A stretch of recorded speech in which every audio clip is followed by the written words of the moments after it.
My name is Ahmad Zuhdi bin Suradin from Gombak, Selangor. Some people were very lucky to be born in educated, practicing Muslim family like you, and chances to know and learn Islam is more as you exposed to da'wah and to Islamic scholars since childhood. But certain people who were born in broken family, problematic family, or with very bad upbringing, which is logically, in terms of chances for them to know and learn Islam is less. And furthermore, if they were born in non-Muslim family, theoretically the chances for them to enter Jannah is less compared to lucky people like you. So people like this have a big risk to become far from Allah and become kufur and atheists. I used to meet people who become atheists because of, one of the contributing factors is because of her broken family. And as we all know, Allah is justice. So what is your comment about this? Thank you. Thank you, brother. Doctor? The brother has asked a question very fast, but I understood most of it, mashallah. He said that some people, I'm born in a Muslim practicing family. I'm lucky. Some people are born in broken families. What about them? Some people are not born in practicing Muslim families. So what chances that they'll become Islamic? Some are born in a non-Muslim family. So what are the chances? Isn't Allah unjust? Allah subhanahu wa ta'ala gives us example in the Quran. You know, Ibrahim alayhi salam, he is called as one of the 5 mightiest messengers of Allah subhanahu wa ta'ala. His father was a mushrik. Right or wrong? His father was a mushrik. He tells his father that don't worship the Satan, worship Allah. He said, I'll kick you out of the house. That means Ibrahim alayhi salam was one of the mightiest messengers of Allah subhanahu wa ta'ala out of 5 mentioned in the Quran. His father was a mushrik. He kicks him out of the house. Yet he became a messenger.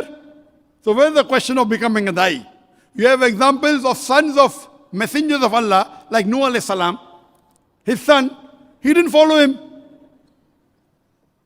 Nuh alayhi salam takes a promise from Allah that save my family. Allah says, I will save your family. When the flood comes, I'm cutting the story short. When the flood comes, the water starts rising. His son says, I will go to the highest peak of the mountain. The water will not reach there.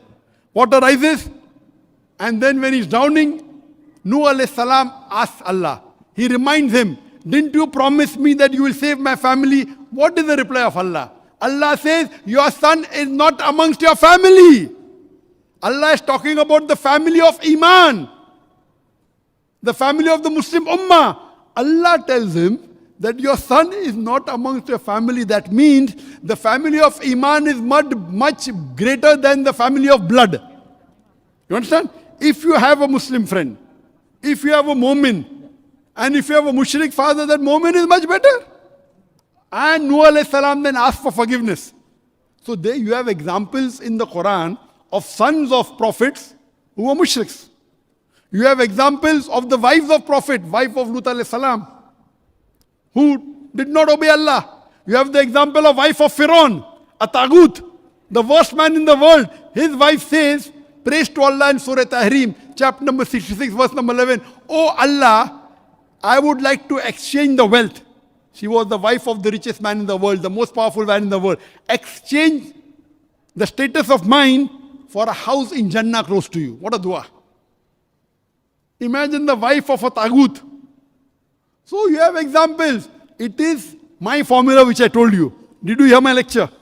3 formula. If Allah helps you, none can overcome you. If Allah forsakes, says who's there that can help you? Let the believers put their faith in Allah. He killed every newborn male child.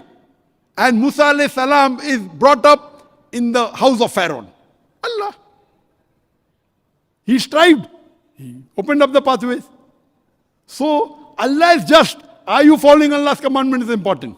So you have examples of people being in the worst family, having fathers who are kafir, who are mushrik, who are tagut. They become messengers. You have examples of children of messengers, wives of messengers. They disobey. So Allah is just. Allah tests different people in different way. And you have examples of all this. If you follow Allah, you follow the Quran, inshallah you'll get the best of this world and the akhirah. Hope that answers the question.